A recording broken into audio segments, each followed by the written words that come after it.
right, today we're jumping into four different headlines from India that, on the surface, have absolutely nothing to do with each other.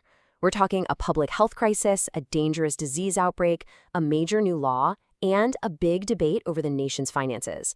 They might seem worlds apart, but as you'll see, they're all connected by these powerful, invisible systems that really shape the country. Let's get into it. I know, it sounds like a totally random collection of topics, doesn't it? But there's a really fascinating thread pulling them all together. So, what is the link between a heartbreaking birth defect, a new piece of legislation, and how the entire country's taxes get divvied up? Let's find out. First up, let's talk about a major public health challenge. It's a condition that affects thousands and thousands of newborns in India every single year.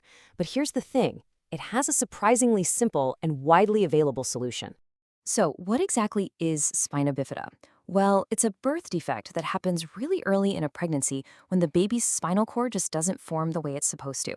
And the consequences, well, they can be severe and last a lifetime, often including paralysis and other pretty significant disabilities. Now, here's a number that's just staggering. Over 70%, 70, of all spina bifida cases are entirely preventable. I mean, it's absolutely heartbreaking because so many families are affected when they just don't have to be. But it's also hopeful, right? Because it means we actually have the power to stop this. And, the condition isn't one size fits all. It really exists on a spectrum.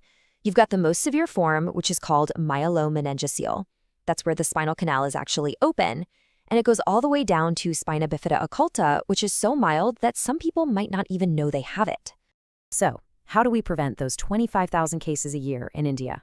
You'd think it would be something complicated, but the solution is remarkably simple. It's all about making sure women have enough folic acid before they even get pregnant and in those crucial early weeks. And the best way to do that for a whole country? Fortifying food, adding that vital nutrient right into staple foods like atta and rice. So, food fortification is a great example of a systemic solution for prevention. But what happens when our systems for treatment start to fail? That brings us to our second story, an outbreak in Gandhinagar, where a disease we all know, typhoid, is coming back with a really dangerous new twist. So how does an outbreak like this even happen? Well, it's what scientists call the fecal-oral route, which is a nice way of saying an infected person sheds the bacteria, it gets into the food or water, and then somebody else eats or drinks it. In this case, in Gandhinagar, it was traced back to contaminated drinking water. And let me tell you, the impact on a person is serious. We are not talking about a common cold here. Typhoid brings on this long-lasting high fever, really bad stomach pain, and just extreme weakness. It's a truly debilitating illness. Now, for decades, we've had a reliable weapon against typhoid, antibiotics. But here's the big problem, and you can see it right here. The bacteria are getting smarter. More and more typhoid cases are showing antimicrobial resistance, which means our standard go-to treatments are failing. This makes the outbreak not just dangerous, but a whole lot harder to control. Okay, so spina bifida and typhoid both highlight how much our health is tied to what we consume. And that idea stretches to our entire food supply, which brings us to topic number 3, a massive overhaul of the laws for pesticides in India. We're talking about replacing a rule book that hasn't been touched since 1968. And the difference here is like night and day. The old law from the 60s, it was really just focused on insecticides. This new pesticides management bill is so much bigger. It covers all pesticides and regulates their entire life, from the moment they're created in a factory to the day they're thrown away. So why does this matter so much? Because the goals of this new bill go way beyond just killing pests. This is a huge systemic shift. It's about making sure people and the environment are safe, encouraging greener alternatives, and creating a transparent digital database of every single pesticide used in the country. And this new bill, it's not messing around. It has some serious teeth.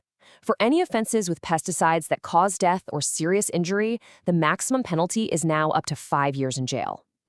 And it's not just the jail time. That can be paired with a fine of up to 50 lakh rupees. So the message from the government is pretty clear. They are getting much, much tougher on pesticide safety and misuse. Now, all these things, new regulations, public health programs, they all cost money. And that funding depends on another incredibly complex system, public finance. Which brings us to our final topic, the puzzle of how India's central government shares its massive pot of tax money with all the states. And the scale of this is just immense. The Finance Commission recommends that a whopping 41% of all the taxes collected by the central government gets transferred back to the states. This sharing is literally the bedrock of India's whole financial system. And that brings us to the core of the puzzle. To divide up the money fairly, you have to know where it came from in the first place, right? So, how does the government actually figure out which state's economy generated all that tax revenue? And this is where the system gets really tricky. The tax data isn't recorded where a factory is humming along or where the real work gets done. Nope, it's recorded where the payment is made, which is often a corporate headquarters in a big city. This creates a totally misleading picture, and it could be shortchanging the very states where the economic value is actually being created. So let's bring it all back together. We've talked about the biological process of a baby developing, the legal framework for the food we eat, and the financial plumbing of an entire nation. On the surface, these things couldn't seem more different. But as we've seen, they are all governed by these complex, often invisible systems that have a huge impact on our lives every single day. From the folic acid that helps build a healthy spine, to the laws that keep our food safe, to the fiscal rules that fund our communities, these systems are all around us. So the question I want to leave you with is this. Now that you've seen how these systems work and connect, which one do you think is the most critical?